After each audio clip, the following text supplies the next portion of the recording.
Saya Adi Hidayat, putra dan kader asli Muhammadiyah.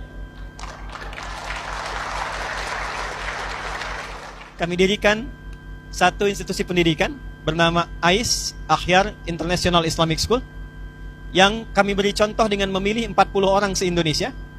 Mereka belajar dari KB, kemudian TK, melanjut ke SD, sampai dengan ke pesantren, SMP, SMA, sampai melanjutkan kuliah PhD, S1, S2, sampai S3. Apa yang mereka pelajari?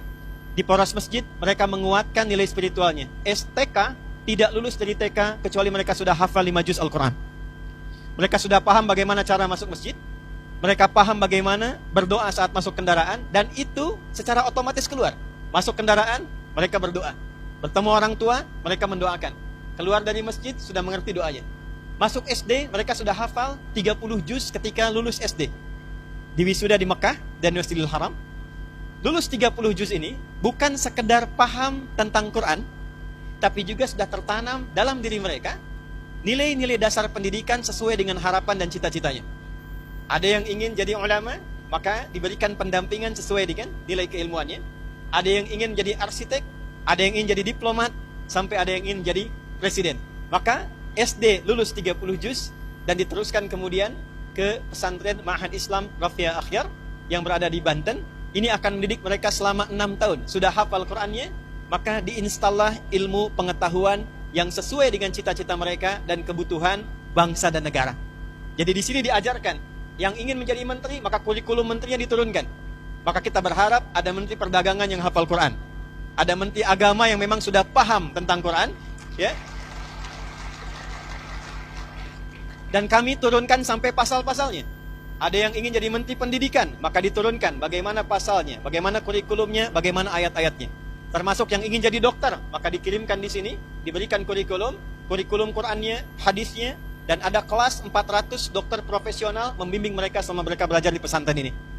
Kemudian mereka diteruskan ke tingkat S1, S2, dan S3 secara bersanad, bekerja sama dengan 20 negara, dan hasil akhirnya adalah pertama, kapanpun Muhammadiyah siap menerima mereka, mereka siap berkhidmat, ditempatkan di berbagai majlis, lembaga, biro dengan kemampuan yang bersanad.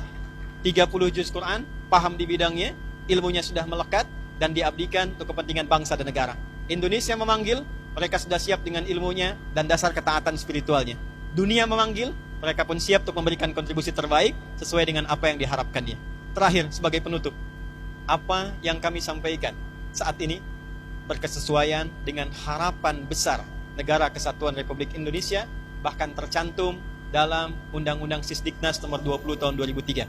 Pasal menimbang, poin B, disampaikan Undang-Undang Dasar tahun 1945 mengamanatkan pada pemerintah untuk mengusahakan satu sistem pendidikan yang meningkatkan keimanan dan ketakwaan kepada Tuhan Yang Maha Esa serta akhlak mulia.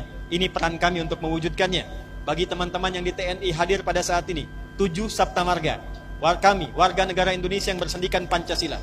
Kedua adalah patriot, ketiga adalah kesatria. Kami kesatria Indonesia yang beriman pada Tuhan Yang Maha Esa, menegakkan kebenaran, kejujuran, dan keadilan. Baru kemudian yang keempat menjadi tentara Indonesia. Tidak menjadi tentara kecuali dia beriman kepada Tuhan Yang Maha Esa.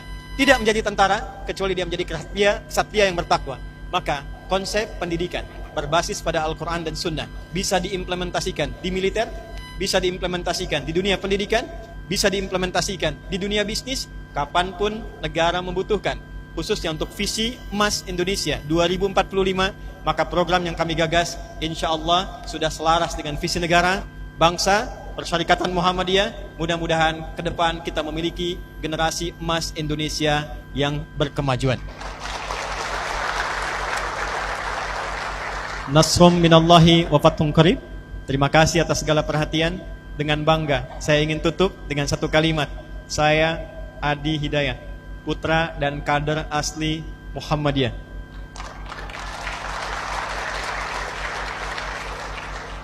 Karena ini live, saya juga ingin mengetahui seluruh lapisan bangsa Indonesia bahwa Muhammadiyah tidak pernah melahirkan putra-putrinya kecuali memiliki kontribusi nyata bagi bangsa, negara, dan agama. Assalamualaikum warahmatullahi wabarakatuh.